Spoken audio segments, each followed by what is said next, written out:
علی اصغر کے گلے پر تیر چلا ہے تو اسی دین کے لیے، اور محمد قربان ہوئے ہیں تو اسی دین کے لیے، علی اکبر کی شہادت ہوئی ہے اسی دین کے لیے، قاسم شہید ہوئے ہیں اسی دین کے لیے، میرے نبی نے رات و رات سجدے کیے ہیں اسی دین کے لیے، مگر ہائے میری قوم تو نفس پرستی کا شکار ہو گئی اور نبی کے پیغام محبت کو چھوڑ دیا۔ آج علی علی کا نعرہ لگاتے ہیں، علی علی نعرے حیدری یا علی، علی کا نعرہ اتنی زور سے لگائیں گے کہ پورے کریم گاؤں میں آواز پہنچ جائے، مگر کیا مولا علی کی تعلیم پر آپ عمل بھی کر رہے ہیں؟ مولا علی فرماتے ہیں منافق ہے وہ جو انتظار کرے کہ لوگ مجھے سلام کریں، اور مومن ہے وہ جو پڑھ کر کے پہلے اپنے بھائی کو سلام کرے۔ سبحان اللہ، سبحان اللہ، ماشاءاللہ، بہت خوب، حق ہے، ماشاءاللہ۔ مومن ہے وہ جو پڑھ کر کے پہلے اپنے بھائی کو سلام کرے۔ اس لیے میری قوم کے بچوں، چھوٹے نوجوانوں، چھوٹے چھوٹے بچوں، ان بزرگوں کو سلام کیا کرو، بڑوں کو سلام کیا کرو، مگر ایسا نہیں ہے کہ صرف بڑے بچے ہی سلام کریں گے۔ آج کسی آدمی سے کہہ دو کہ بچوں کو سلام کیا کرو تو وہ کہیں گے جاؤ مولانا صاحب، 70 سال میں آج تک کبھی کوئی مولانا دیکھا نہیں جو یہ نصیحت کر کے گیا ہو کہ بچوں کو سلام کریں۔ مولانا صاحب 70 سال کی عمر ہو گئی، 5 وقت کے نمازی ہیں، ہم حاجی ہیں، عمرہ کر لیا ہم نے، تو ہم سلام کریں گے یا ہم دوسروں کو سلام کرتے پھریں گے؟ یعنی پھر بات وہی آتی ہے کہ جو محبتوں کا ذریعہ تھا ہم نے اسے اپنی طبیعت کا ذریعہ بنا دیا۔ آج ہم بچوں کو سلام کرنے میں شرم محسوس کرتے ہیں، مگر حدیث گواہ اس بات پر کہ میرے نبی جب بچوں کے پاس سے گزرا کرتے تھے تو بچوں کو بھی سلام کیا کرتے تھے۔ نعرہ تکبیر، نعرہ رسالت، یا رسول اللہ، نعرہ رسالت، یا رسول اللہ، مسلک اعلیٰ حضرت، مسلک اعلیٰ حضرت، حضرت مفتی تبریز عالم صاحب قبلہ، نعرہ تکبیر، سبحان اللہ، ماشاءاللہ، سبحان اللہ۔ میرے نبی جب بچوں کے پاس سے گزرا کرتے تھے تو بچوں کو بھی سلام کیا کرتے تھے۔ اس لیے میرے عزیز ساتھیوں، نوجوانوں، جب بھی اپنے گھر میں داخل ہو تو عادت ڈال لو، پہلے اپنے گھر والوں کو سلام کرو۔ آج ہر مسلمان کی یہ شکایت ہے کہ مولانا صاحب ہمارے گھر میں برکت نہیں ہے، مولانا صاحب ہم پریشان ہیں، مولانا صاحب گھر میں کئی لوگ کماتے ہیں مگر پیسہ اکٹھا نہیں ہو پاتا، مولانا برکت ہی نہیں ہے۔ تو برکت ہو کہاں سے؟ کیونکہ ہم اپنی طبیعت کے مطابق چل رہے ہیں، شریعت کے مطابق کب چل رہے ہیں؟ حضرت انس میرے نبی کے صحابی ہیں، حضور کی آخری عمر کے 10 سال میں حضرت انس نے میرے نبی کی خدمت کی ہے۔ حضرت انس سے میرے نبی نے فرمایا تھا بیٹا انس جب گھر جایا کرو تو گھر والوں کو سلام کیا کرو، کیونکہ تیرے سلام کرنے کی برکتیں اللہ تجھ پر بھی عطا فرمائے گا، تیرے گھر والوں کو بھی عطا فرمائے گا۔ کیا کہیے سبحان اللہ، میرے گھر والوں کو بھی عطا فرمائے گا، تجھے بھی عطا فرمائے گا۔ لیکن اب سنیے ذرا توجہ سے، سلام کیسے کریں؟ تو قرآن فرماتا ہے وَإِذَا حُيِّيتُم بِتَحِيَّةٍ فَحَيُّوا بِأَحْسَنَ مِنْهَا أَوْ رُدُّوهَا۔ اللہ فرماتا ہے، آپ توجہ رکھیں، قرآن فرماتا ہے اگر کوئی تمہیں سلام کرو، اگر کوئی تمہیں سلام کرے تو تم اس سے بہتر جواب دو۔ توجہ، اگر کوئی تمہیں سلام کرے تو اس سے بہتر جواب دو۔ اگر کوئی کہے السلام علیکم تو آپ اسے جواب دیں گے وعلیکم السلام ورحمت اللہ، اور اگر آپ سے کوئی کہے السلام علیکم ورحمت اللہ تو آپ جواب دیں گے وعلیکم السلام ورحمت اللہ وبرکاتہ، اور کوئی کہے السلام علیکم ورحمت اللہ وبرکاتہ تو آپ جواب دیں گے وعلیکم السلام ورحمت اللہ وبرکاتہ، بس اتنا ہی۔ اب بعض لوگ کچھ قابل بنتے ہیں اور اس کے آگے اور جوڑتے ہیں وَمَغْفِرَةُ وَجَنَّةُ، یہ بھائی حدیث شریف سے اس کا ثبوت نہیں ہے۔ تو میں یہ عرض کر رہا ہوں کہ اسلام آپس میں محبتوں کا ذریعہ ہے۔ ارے یہ آپ بھی جانتے ہیں کہ اگر آپ کسی دو آدمی میں لڑائی ہو اور قاری غلام وارث صاحب کہیں کہ فلاں آدمی تو آپ کی برائی کر رہا تھا، تو آپ کہیں گے مولا قاری صاحب ایسا نہیں ہو سکتا، کیونکہ وہ تو مجھے جب بھی ملتا ہے مجھے سلام کرتا ہے، بولو ہے کہ نہیں؟ آپ کو اگر میں سلام نہ کروں تو آپ سمجھیں گے مولانا گھمنڈی ہے، اور جب میں سلام کروں گا تو آپ سمجھیں گے مولانا اچھے انسان ہے، سلام کر رہے ہیں۔ تو اچھا انسان بننا چاہتے ہو تو سلام کرنے کی عادت ڈالو، سمجھے، تاکہ امت کے درمیان پیار پیدا ہو، تاکہ امت کے درمیان محبت پیدا ہو۔ مگر ہائے میری قوم، آج ہم کدھر چل پڑے ہیں، اپنے بچوں کو آج ہم تربیت کیا دے رہے ہیں؟ اور عجیب عالم ہے میاں، عجیب عالم ہے۔ میں ہوں بریلی شریف کے قریب، رہتا ہوں نانپارہ میں، پہلی بار کریم گاؤں آیا ہوں۔ اگر میں پوری تقریر کر دوں، توجہ سے سنیے گا، اگر پوری تقریر کر دوں اور شروع یا لاسٹ میں سلام نہ کروں تو آپ کہیں گے مولانا آپ نے تقریر تو بہت اچھی کی مگر آپ نے سلام تو کیا ہی نہیں۔ یعنی سلام کرنا میرا آپ کو حق ہے، میرا حق ہے میں سلام کروں، آپ کا حق ہے کہ آپ جواب دیں، آپ کا حق ہے کہ مجھے سلام کریں، میرا حق ہے کہ میں جواب دوں۔ یعنی ہمارا ایمان والا یہ حق ہے کہ ہم آپس میں ایک دوسرے کو سلام کریں، اس کا جواب دیں۔ حضرات آپ پورے کریم گاؤں میں گھوم رہے ہیں، کیا ہوگا؟ آپ پورے کریم گاؤں میں گھوم رہے ہیں۔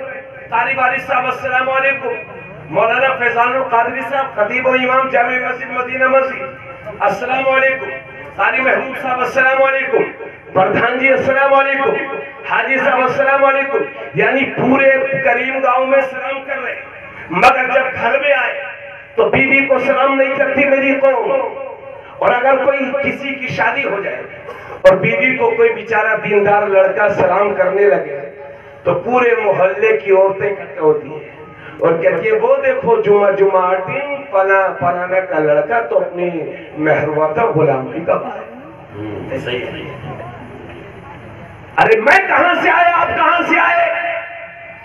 جب ہم آپس میں ایک دوسرے کو سلام کرتے ہیں تو پھر کون سی ایسی وجہ ہے کہ ہم اپنی بیوی بچوں کو سلام نہیں کرتے؟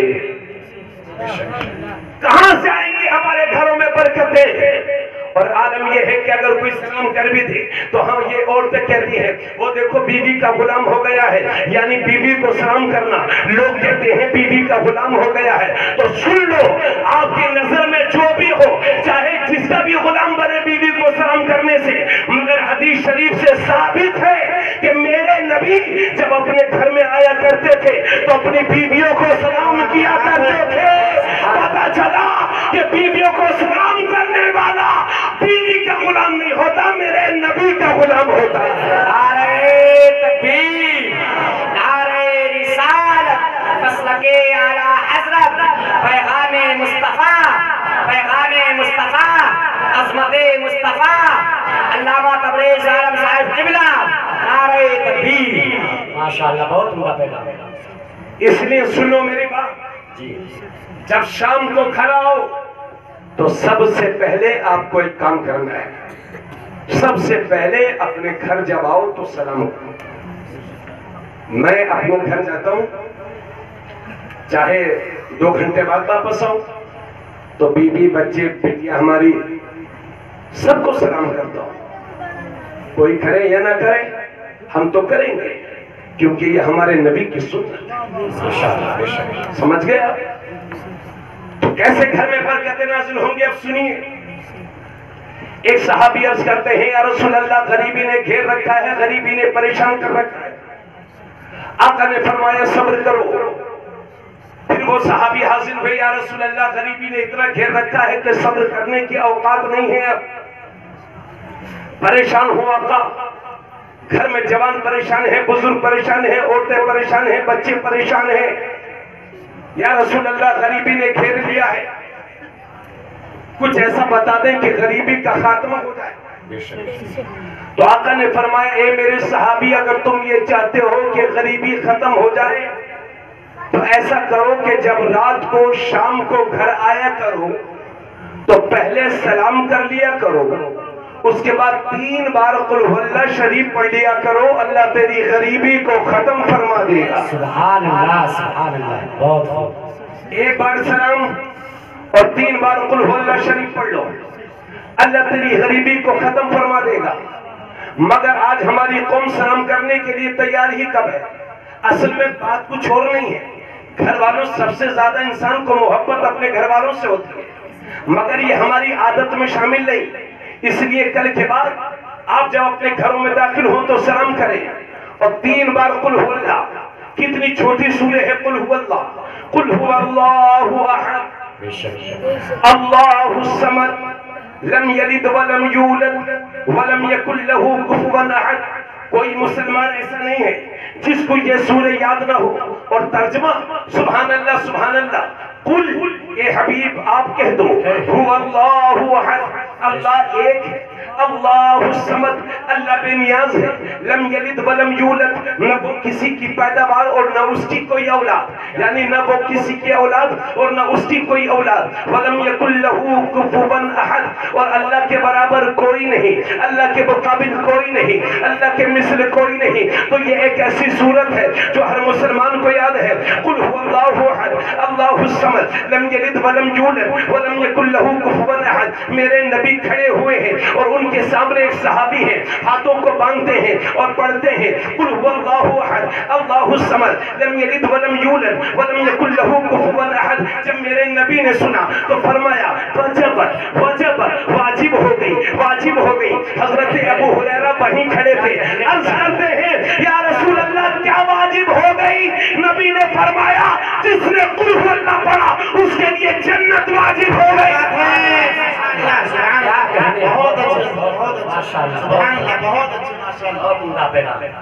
جس نے قل هو اللہ پڑھا اس کے لیے جنت واجب۔ اس لیے میرے نبی نے فرمایا میرے صحابہ جب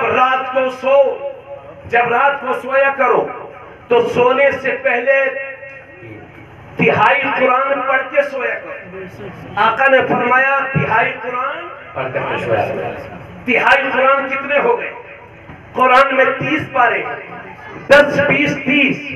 آج میری قوم کے بچے کو یہ بھی پتہ نہیں ہے کہ قرآن میں پارے کتنے ہیں، اور اس سے پوچھو کہ نان پارا میں گوشت کتنے روپے کلو ملتا ہے تو لے کے نان پارا سے اناؤ تک کا ریٹ بتا دیں گے۔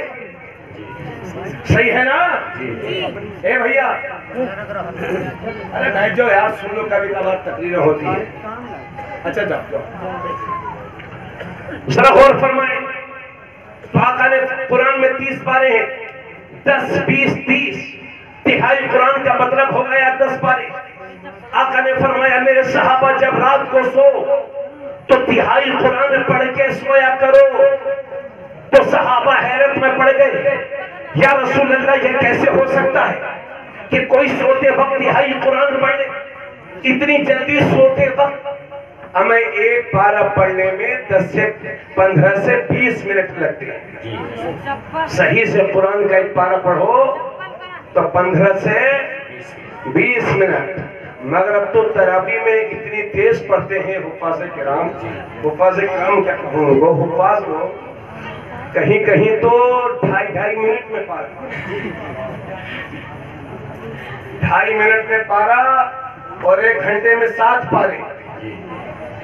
اور قوم میری اتنی سیدھی ہے، وہ نام رکھیں گے اس کا راجدھانی ایکسپریس حافظ صاحب۔ ارے یہ قرآن کے ساتھ کھلا ہوا مذاق ہے۔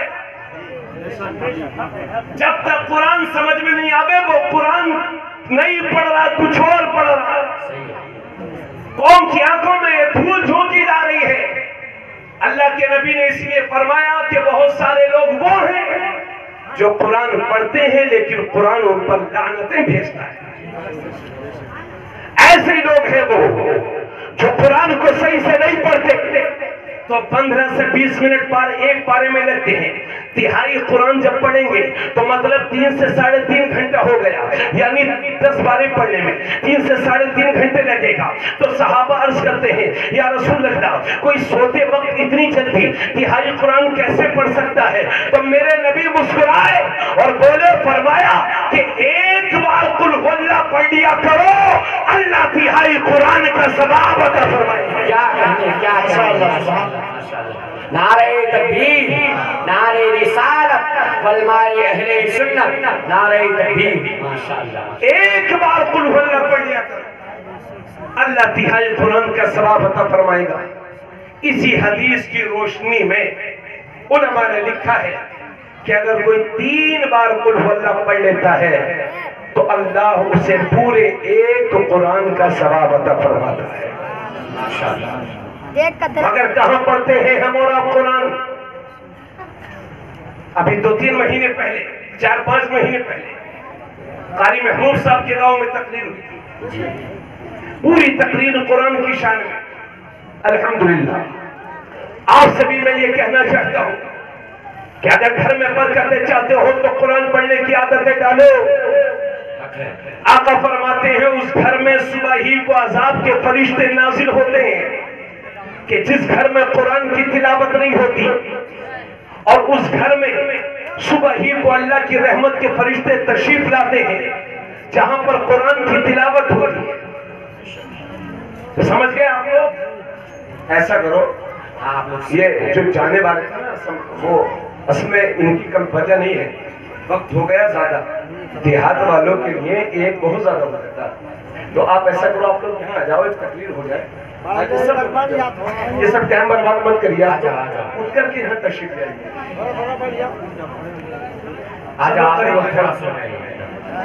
آجا، بہت اچھا پیغام ہے واقعی، اور جسے جانا ہو چلے جائے، کوئی دقت پریشانی نہیں ہے۔ فہیم بھائی آپ آگے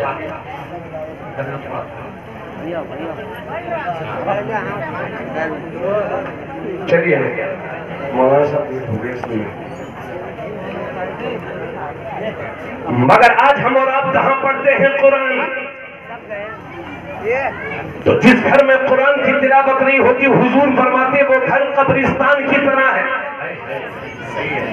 جس گھر میں قرآن کی تلاوت نہیں ہوتی، لیکن آج ہم بہو بھی ایسی تلاش کرتے ہیں جو جہیز زیادہ زیادہ لائے، چاہے قرآن پڑھنا آتا ہو یا نہ آتا ہو، ایسی بہو تلاش کر لائیں گے جو جہیز زیادہ لائے، بھلے سے اسے کچھ پڑھنا نہ آتا ہو۔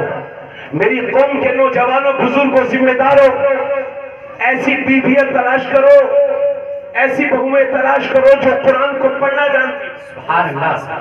آقا نے ایک بار فرمایا تھا میرے صحابہ قرآن پڑھا کرو، کیونکہ جو قرآن کا ایک حرف پڑھتا ہے اللہ اسے ایک نیکی عطا فرماتا ہے، سبحان اللہ۔ اور وہ ایک نیکی 10 نیکیوں کے برابر ہوتی ہے۔ تو کوئی قرآن کا ایک حرف پڑھتا ہے تو اللہ اسے 10 نیکی عطا فرماتا ہے اور اس کے 10 گناہوں کو معاف فرماتا ہے۔ اس کے بعد حضور فرماتے ہیں میں یہ نہیں کہتا کہ الف لام میم ایک حرف ہے، بلکہ الف ایک حرف ہے، لام ایک حرف ہے، میم ایک حرف ہے، تو کوئی اگر صرف الف لام میم پڑھے گا تو اللہ اس کے 30 گناہوں کو معاف فرمائے گا اور اسے 30 نیکی عطا فرمائے گا۔ سبحان اللہ، ماشاءاللہ۔ مگر آج ہم صبح صبح پردھان جی کے دروازوں پہ جاتے ہیں کہ پردھان جی بتائیے وہ کسانوں کا دھرنا کہاں تک پہنچا، پردھان جی یہ بتائیے۔ اب میں نے کہا دادا جی قرآن پڑھیے، بولے بیٹا پوتے مجھے قرآن پڑھنا آتا نہیں، قرآن پڑھنا نہیں آتا، مگر پردھان جی کے دروازے پہنچ رہے کہ اخبار سنا دیجئے، کیا کبھی آپ کو یہ بھی توفیق ہوئی کہ کسی آپ نے بچے سے یا حافظ قرآن سے کہا ہو کہ بیٹا مجھے قرآن کی چند آیتیں پڑھ کے سنا دو؟ اللہ اللہ، آج ہم صرف نام کے مسلمان رہ گئے ہیں میاں، نام کے مسلمان، اور اس مجمع میں کتنے وہ ہوں گے کہ جنہیں قرآن پڑھنا ہی نہیں آتا ہے۔ اے مسلمانوں، اگر 70 80 90 سال کی زندگی میں اگر قرآن پڑھنا نہ سیکھ سکے تو میں پوچھتا ہوں کس بات کے مسلمان ہوا؟ کیا سیکھا ہے اپنے زندگی میں؟ اللہ کی قسم، قرآن آقا فرماتے ہیں کہ اگر کوئی سوتے وقت قرآن کی چند آیتیں پڑھ کر کے سو جاتا ہے، یعنی سوتے وقت قرآن کی چند آیتیں پڑھ لیتا ہے، تو اللہ اس کی حفاظت کے لیے ایک فرشتے کو مقرر کر دیتا ہے، اور جب تک وہ سوتا رہتا ہے اللہ کا وہ فرشتہ اس بندے کی حفاظت کرتا رہتا ہے، ڈاکوؤں سے حفاظت کرتا ہے، چوروں سے حفاظت کرتا ہے، بچھو کے ڈنگ سے حفاظت کرتا ہے، موذی جانوروں کی تکلیف سے حفاظت کرتا ہے۔ تو دوستو قرآن سے محبت رکھو، قرآن کو پڑھو اور دوسروں کو پڑھاؤ۔ حضرات گرامی، یہ علماء بیٹھے ہوئے ہیں، یہ حفاظ قرآن بیٹھے ہوئے ہیں، بہت سارے لوگ ان میں سے مدرسوں میں پڑھاتے ہوں گے۔ کسی کی تنخواہ 5,000، کسی کی تنخواہ 6,000، کسی کی تنخواہ 3,000، اور وہ بھی 6 مہینے کے بعد ملے گی، اور کسی کی تنخواہ 4,000۔ مینیجر صاحب کہیں گے امام صاحب مولانا صاحب چندہ کر کے لے آئیے اور اپنی تنخواہ نکال لیجیے، اور کسی کے تو 1 سال کی ہی تنخواہ مار لی گئی، اور یہ لاک ڈاؤن میں اس مسلمان کا چولہا بند نہیں ہوا۔ اگر کچھ کم ہوئی ہے تو وہ صرف مسجد کے گاؤں کے اماموں کی تنخواہ کم ہوئی تھی۔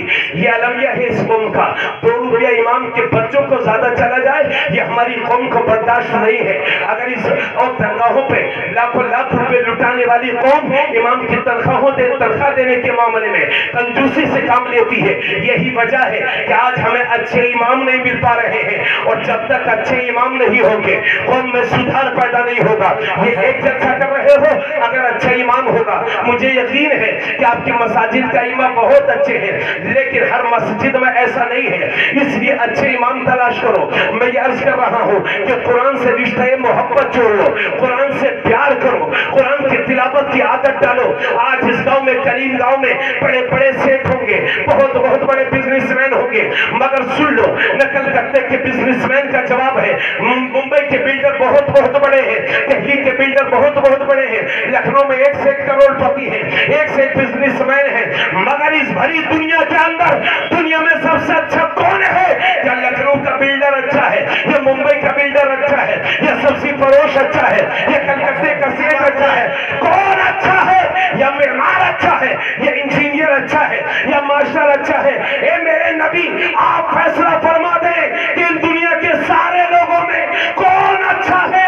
تو نبی فرماتے ہیں خیرکم من تعلم القرآن وعلمہ، لوگوں تم میں سب سے اچھا وہ ہے جو قرآن کو پڑھے اور دوسروں کو پڑھائے، جو قرآن کو سیکھے اور دوسروں کو سکھائے۔ سبحان اللہ، سبحان اللہ، نعرہ تکبیر، نعرہ رسالت، یا رسول اللہ، اہل سنت، علامہ تبریز عالم صاحب قبلہ، نعرہ تکبیر۔ بہت عمدہ خطاب ہے، ماشاءاللہ ماشاءاللہ۔ آقا نے فرمایا تم میں سب سے اچھا انسان وہ ہے جو قرآن کو پڑھے اور دوسروں کو، سب مل کے بولے، دوسروں کو، جو قرآن کو سیکھے اور دوسروں کو۔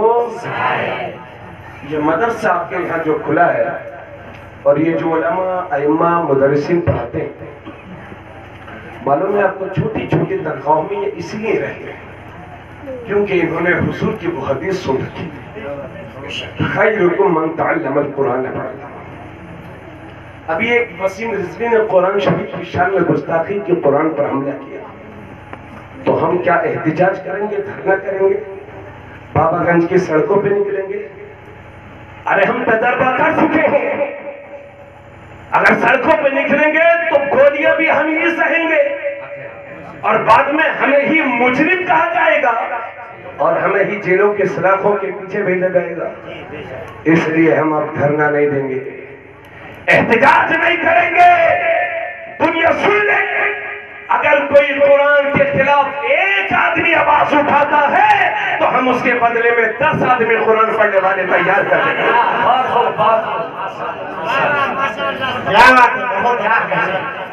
10 آدمی قرآن پڑھنے والے تیار کر دیں گے۔ اگر کریم گاؤں میں 3 مدرسے ہیں تو کوئی بری بات نہیں ہے، ایک شہر میں 50 ہاسپٹل ہو سکتے ہیں تو ایک گاؤں میں 3 مدرسوں میں حل کیا؟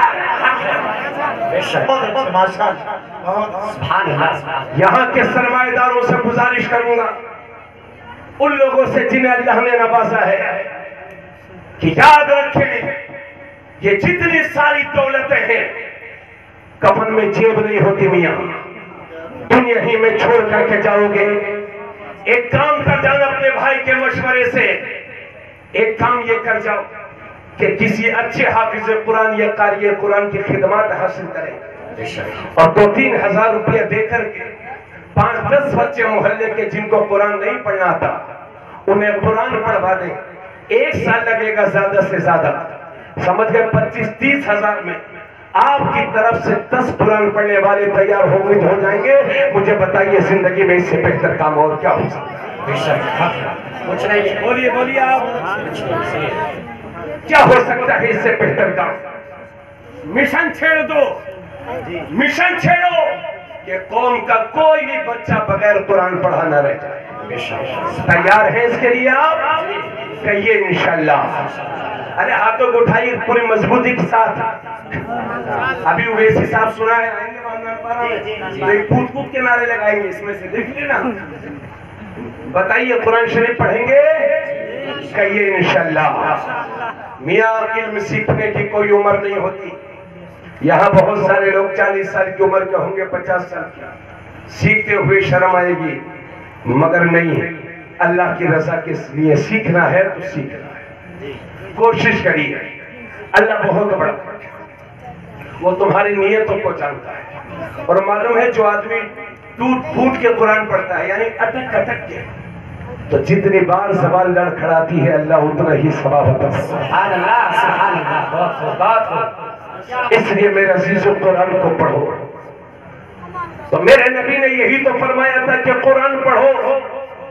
اگر غریبی کا خاتمہ چاہتے ہو تو قرآن پڑھو. پہلے سلام کرو، اس کے بعد 3 بار قل هو اللہ شریف پڑھو. اللہ تیری غریبی کا خاتمہ کر دے گا.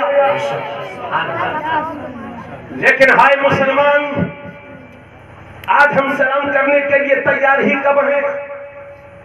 اتنے بڑے جاہل پڑے ہوئے ہیں لوگ جو مرتے وقت بھی یہ کہتے ہیں کہ فلاں آدمی سے کہہ دینا کہ میرے نماز جنازہ میں شریک نہ ہو. نفرتوں کو اتنا بڑھا دیا ہے. آج مسلمان یہ کہتا ہے اس سے کہہ دینا کہ میرے جنازے میں بھی شریک نہ ہو. اور لوگ ایسا کرتے ہیں، بدلے میں ایسا کرتے ہیں. مر جائے مگر تب بھی یہ پتھر دل انسان معاف کرنے کے لیے تیار نہیں ہے. اللہ جانے کس مٹی کے بنے ہوئے ہیں مولا. اتنے دل سخت ہو گئے، اور دل کی سختی یہ جنتیوں کی پہچان نہیں ہے، جہنمیوں کی پہچان ہے. سمجھ گئے؟ میرے نبی نے فرمایا تھا کہ جو کسی مسلمان بھائی کے نماز جنازہ میں ایمان کی نیت سے، ثواب کی نیت سے اور ایمان کا تقاضا سمجھ کر کے کسی مسلمان بھائی کے جنازے میں شریک ہوتا ہے اور پھر نماز جنازہ پڑھتا ہے اور دفن کرتا ہے، تو اللہ اسے 2 قیراط ثواب عطا فرماتا ہے. کتنا؟ 2 قیراط. اور اگر کوئی صرف نماز جنازہ پڑھاتا ہے، پڑھتا ہے، دفن نہیں کرتا، یعنی نماز جنازہ پڑھے اس کے بعد رخصت، حضور فرماتے ہیں اسے 1 قیراط ثواب ملے گا. اور حدیث شریف میں لکھا ہے کہ 1 قیراط ثواب 1 احد پہاڑ کے برابر ہوتا ہے. سبحان اللہ. کیا کہتے زور سے بولیے، سبحان اللہ. اور زور سے بولے. نعرہ تکبیر، نعرہ رسالت، مسلک اعلیٰ حضرت مجدد اعظم کانفرنس. نعرہ تکبیر، عظمت مصطفیٰ، عظمت مصطفیٰ، شان قرآن، عظمت قرآن. نعرہ تکبیر. ماشاءاللہ. لیکن اتنا یہ بھی سن لو کہ قرآن ہے عربی میں اور ہمیں تو اردو پڑھنے نہیں آتی، تو قرآن کیسے سمجھیں گے؟ آپ لوگ سمجھتے ہو نا کہ یہ حافظ، بعض لوگ کہتے ہیں بتاؤ وہ تو حافظ ہے، اسے تو سب معلوم ہے قرآن پہ کیا لکھا، تب بھی اس نے ایسا کر دیا. ارے حافظ صرف قرآن کو رٹتے ہیں، اس کا مطلب کیا ہے یہ حافظوں کو نہیں معلوم ہوتا، یہ عالموں کو معلوم ہوتا ہے. قرآن عربی میں تو یہ حافظ و قاری بھی نہیں سمجھتے، اور 100 میں سے 70% عالم بھی صحیح سے نہیں سمجھتے. حق ہے. سمجھ گئے؟ مدرسے میں رہنے سے صرف کوئی عالم نہیں ہو جاتا، ورنہ مدرسے کا باورچی سب سے بڑا عالم ہو. تو مدرسے میں صرف رہنے سے کوئی عالم نہیں ہوگا. تو کیسے سمجھیں گے ہم قرآن؟ قرآن تو عربی میں ہے، ہم کو سمجھ میں نہیں آتا. سمجھنے کا شوق ہے تو کیا کریں؟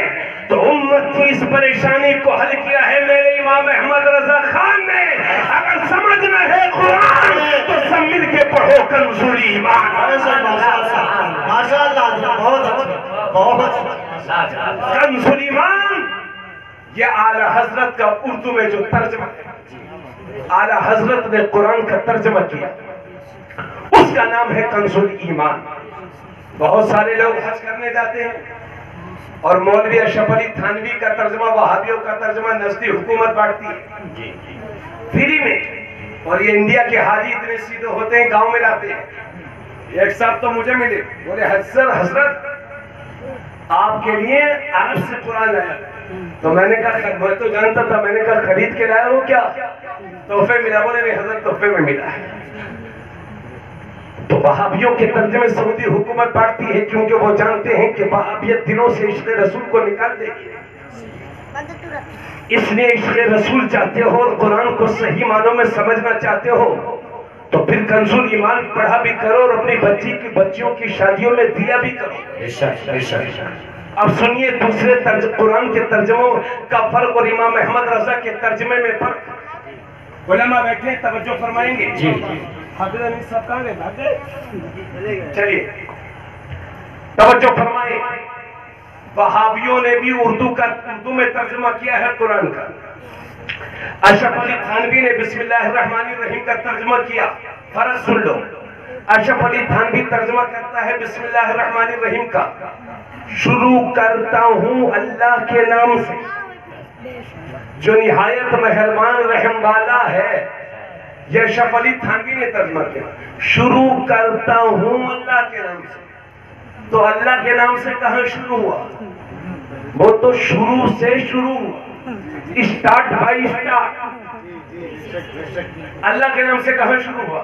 اور چلو یہاں تک تو غنیمت تک شروع، اب اس کے بعد کرتا ہوں۔ اب جب عورت اس کو لے کے بیٹھے گی اور جب وہ اس میں دیکھے گی شروع کرتا ہوں تو وہ پڑھے گی نہیں، کیونکہ اس کو جیسے کسی آدمی سے کہو کہ ارے بھائی صاحب کدھر جا رہی ہیں، تو وہ کہے گا مولانا صاحب بدتمیز ہے یہ آدمی، کتنا بڑا، اسے بولنے کا سلیقہ نہیں۔ تو جس طرح سے آدمیوں کو برا لگتا ہے کہ عورتوں والی بولی اسے بولو، ایسے ہی عورتوں کو بھی برا لگتا ہے کہ مردوں والی بولی بولے اسے۔ تو جب وہ پڑھے گی شروع کرتا ہوں تو اسے برا لگے گا، تو شروع بعد میں کرے گی، بند پہلے کر دے، کیونکہ جو اس میں لکھا ہے کرتا ہوں وہ یہ ہے نہیں، اور جو یہ ہے وہ اس میں لکھا نہیں۔ یہ بسم اللہ کے ترجمے کی پرابلم ہے۔ جن سے بسم اللہ کا ترجمہ نہیں ہوا ان سے پورے قرآن کا ترجمہ کیسے ہوگا؟ یہ تو ان کی تو بسم اللہ معاذ اللہ خراب ہے۔ ارے جن سے بسم اللہ کا ترجمہ نہیں ہوا وہ پورے قرآن کا ترجمہ کیا کریں گے؟ قربان ہو جاؤ امام احمد رضا پر، انہوں نے ترجمہ کیا بسم اللہ الرحمن الرحیم کا تو لکھا اللہ کے نام سے شروع۔ کیا بات ہے، اللہ کے نام سے، بہت اچھے، اللہ کے نام سے شروع جو نہایت مہربان رحم والا۔ تو اگر قرآن کو سمجھنا چاہتے ہو تو پھر امام احمد رضا کا ترجمہ کنزُ الایمان پڑھا کرو۔ اور ایک بات اور بتائیں، ہماری بیٹیوں کی بہنوں کی شادی ہوتی ہے تو آپ لوگ کا یہ شوق ہوتا ہے کہ بیٹی کو قرآن دیں، ہوتا ہے کہ نہیں؟ ہوتا ہے۔ تو آپ کہیں سے بھی قرآن شریف ہدیہ کراتے ہو دے دیتے ہیں۔ اس لیے میں اس گاؤں کے سرمایہ داروں حضرات سے عرض کروں گا، جن کو اللہ نے مال دیا ہے ان سے عرض کروں گا، زندگی میں اپنے نفس کے لیے بہت خرچ کر چکے، کروڑوں روپے خرچ کر چکے اپنی زندگی کے مزے کے لیے، مگر آؤ اللہ کے دین کے لیے تھوڑے سے قدم آگے بڑھائیں اور ایک کام کریں، گھر میں 5-10 کنزُ الایمان ہدیہ کرا کے رکھ لیں۔ زیادہ سے زیادہ قیمت ہوگی 400-500 روپے کی ایک کنزُ الایمان کی۔ 5 قرآن شریف مثال کے طور پر 2500 روپیہ، 5 قرآن شریف ہدیہ کر کے اپنے گھر میں رکھ لیں، اور جب کبھی بھی آپ کے رشتہ داروں میں یا پڑوس میں یا محلے میں کسی لڑکی کی شادی ہو تو آپ ان کے گھر لے جائیں اور کہیں بھائی یہ ہماری بہن کے لیے ہماری طرف سے تحفہ قبول فرمائے۔ سبحان اللہ، سبحان اللہ۔ اس طرح سے گھر گھر کنزُ الایمان بھی پہنچ جائے گا، ہے نا؟ اور قرآن شریف کی خدمت بھی آپ کریں گے، اور جب تک اس کنزُ الایمان کو پڑھا جاتا رہے گا اس قرآن کو جو آپ نے دیا ہے جب تک اسے پڑھا جاتا رہے گا اللہ اس کا ثواب آپ سب کو بھی عطا فرمائے گا. سبحان اللہ سبحان اللہ. اس لیے میرا یہ ناقص مشورہ ہے, سمجھ گئے؟ اور کسی سے یہ مت کہنا کہ صاحب ہم یہ صدقہ دے رہے, نہیں, یہ تحفے میں پیش کر رہے ہیں. ورنہ غریب آدمی بھی صدقے کو صدقے کے نام سے لینے کے لیے تیار نہیں ہوتا, اس لیے آپ تحفہ پیش کریں. ارے دنیا بہت کچھ دیتی ہے کہ غریب کی بیٹی کی شادی ہے, موٹر سائیکل ہماری طرف سے, فرنیچر ہماری طرف سے. تو کوئی اتنی ہمت والا بھی ہو جو پورا کریم گاؤں میں اعلان کر دے کہ ہر محلے میں کنز الایمان ہر بیٹی کے لیے ہماری طرف. سبحان اللہ سبحان اللہ. اس کام کو کر لیجئے, انشاءاللہ آپ کی نسلیں دعائیں دیں گی. اگر آپ کی بیٹی پڑھی ہوئی نہیں ہے, جو بہو ہے وہ پڑھی نہیں ہے, تو ایک دن وہ آئے گا انشاءاللہ اس گھر میں پڑھنے والے بھی پیدا ہوں گے. ارے جب گھر ہوگا تبھی تو کوئی رہے گا, جب قرآن ہوگا تبھی تو کوئی پڑھنا سیکھے گا نا. سبحان اللہ. ہو گئی نہیں تو کہاں سے سیکھیں گے؟ حضرات آج ہم قرآن سے دور ہیں, اس لیے جہالت نے ہمیں گھیر لیا ہے. عالم یہ ہے مسلمان کا کہ بھائی بھائی میں لڑائی ہے, ایک بھائی دوسرے بھائی کا چہرہ دیکھنے کے لیے تیار نہیں ہے. میاں سلام کی بات چل رہی تھی نا, کریم گاؤں کے ہر محلے میں ایک دوست ہے, بابا گنج میں 5 دوست ہیں, نان پارا میں 6 دوست ہیں, بہرائچ میں 7 دوست ہیں, ہر طرف دوست پھیلے ہوئے ہیں. اماں پوچھ رہی ہیں بیٹا کہاں جا رہے ہو؟ بولا اماں وہ میرے دوستوں کے ساتھ لکھنؤ جانا ہے. تو دوستوں سے مل رہے ہیں تو خوشی کے ساتھ, اور جیسے ہی گھر میں بھائی کے چہرے پر نظر پڑی تو ان جناب کا منہ ہی خراب ہو جاتا ہے. یہ کہتے ہیں اس کا منہ تو مجھے اتنا خراب لگتا ہے, جبکہ نبی نے فرمایا کہ تمہارا اپنے مسلمان بھائی سے مسکرا کے ملنا یہ بھی اللہ کی راہ میں صدقہ کرنا جیسا ہے. سبحان اللہ سبحان اللہ. مگر آج میری قوم کا نوجوان بھائی بھائی سے نفرت کر رہا ہے. بولو یہ سچائی ہے کہ نہیں؟ جی جی. بھتیجے کی شادی ہے بھائی نہیں جائے گا, بھتیجی کی شادی ہے پھوپھی نہیں آئیں گی, وہ ان سے ناراض ہے. کوئی گھر ایسا نہیں ہے جہاں بھائی بھائی بہن بہن کی لڑائی نہ ہو.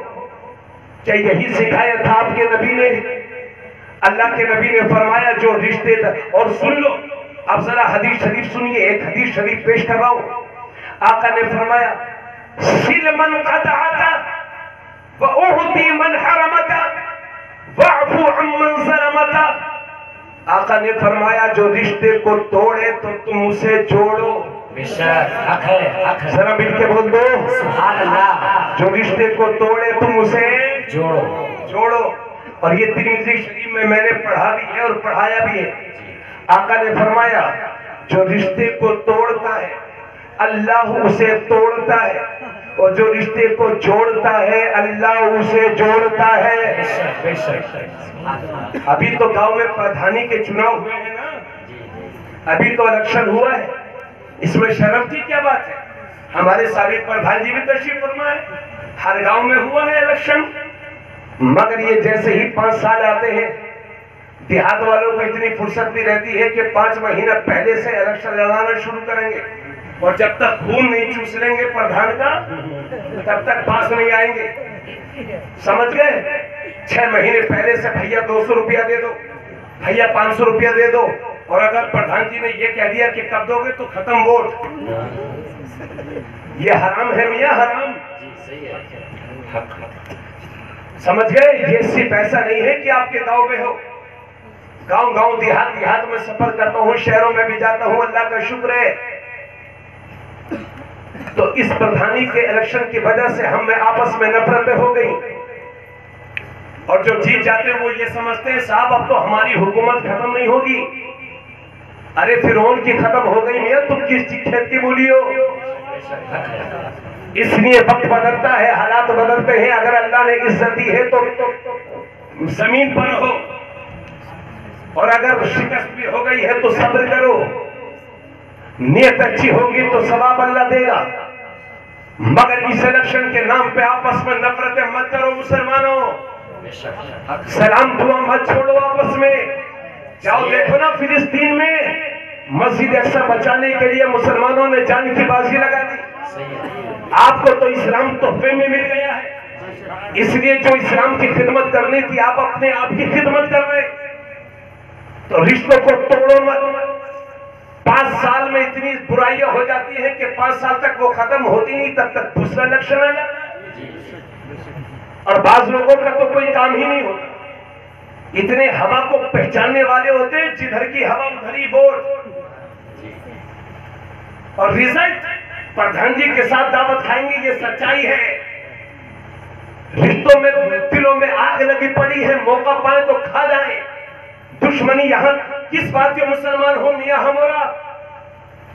ایک قرآن آپ بھی پڑھتے ہیں، میں بھی پڑھتا ہوں، اللہ کے دین کو آپ بھی پہچانتے ہیں، میں بھی پہچانتا ہوں، ہم سب کلمہ پڑھتے ہیں، ہمارا اللہ ایک، ہمارا دین ایک، تو اتنی نفرتیں کیوں ہے؟ تمہارے نبی فرماتے ہیں سل من قطعہ، جو رشتے کو توڑے تم اسے جوڑو، اور حدیث میں لکھا ہے جو رشتے کو توڑتا ہے اللہ اسے توڑتا ہے، اور جو رشتے کو جوڑتا ہے اللہ اسے جوڑتا ہے۔ اب یہ آپ کو فیصلہ کرنا ہے کہ آپ کو توڑنے والا بننا ہے یا جوڑنے والا بننا ہے۔ جوڑنے والے۔ اور سنیے، جو رشتے کو جوڑتا ہے اسے واصل کہتے ہیں۔ سمجھ میں آ رہی ہے بات آپ کے؟ تقریر کا نچوڑ پیش کر رہا ہوں، انشاءاللہ سنائے گا۔ جو رشتے کو جوڑتا ہے اسے واصل کہتے ہیں، جوڑنے والا، اور توڑنے والے کو قاطع کہتے ہیں، توڑنے والا قاطع۔ اور محدثین نے لکھا ہے کہ واصل وہ نہیں ہے کہ آپ میرے